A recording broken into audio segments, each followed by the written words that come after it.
We're going to shift gears to a serious health concern. Nearly every hour of every day, a young man learns that he has testicular cancer. It is the most common cancer for men under 35, and the number of cases continues to climb. April, dedicated to encouraging us to start talking about testicular cancer. We have Dr. Peter Sershon from Metro Urology and Allina Health with us for more. Good to have you here today. Thanks for having me, Pat. This is a growing concern, a big problem. Why the age group 35 and under? Well, testicular cancer can be found in men or boys of any age, but the main risk factor is men between the age of 15 and 35. That is the population that really needs to pay the most attention to it. And as you know, men that age really don't expect to have to worry about cancer, so it's our job to educate them about their risks. And particularly for younger guys, high schoolers, middle schoolers, let them know that it's okay to examine themselves and that not to be embarrassed if they find something that they think needs to be checked out and they should ask for help. Who's at risk? Really, the only risk factor is being a man between the age of 15 and 35 for the most part.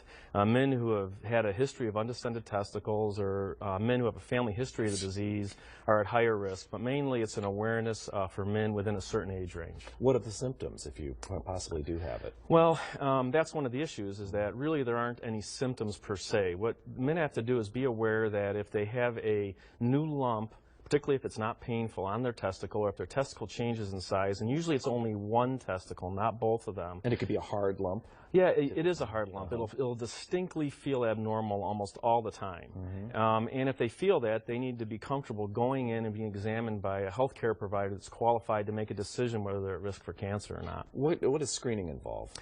Well, screening really is making men aware they need to examine themselves. It's an easy thing to do. It takes 30 seconds. If you're in the shower or bath and you're cleaning yourself, it's pretty easy to examine your testicles. It's shaped like an egg, and it feels like a hard-boiled egg without the shell on. And while they're relaxed, you have a better opportunity to go and do that, rather, right? Exactly. How do you treat it if you do have it? Because the success rate of it is good if caught early. Yeah, the success rate of testicle cancer treatment is excellent. There's a 98% 10-year cancer-free survival. Even guys who have significant spread of the cancer when it's diagnosed, for example, Lance Armstrong, when he was diagnosed, and he's still with us, even though years ago he would have been considered incurable and wouldn't have survived the disease. Now, almost all men do. Does injury cause this?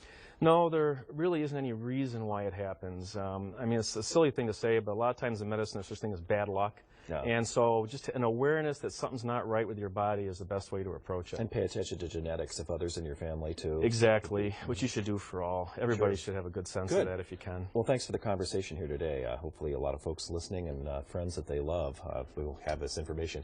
You can find out more under the Shows tab at KARE11.com. Look under the 4 p.m. news.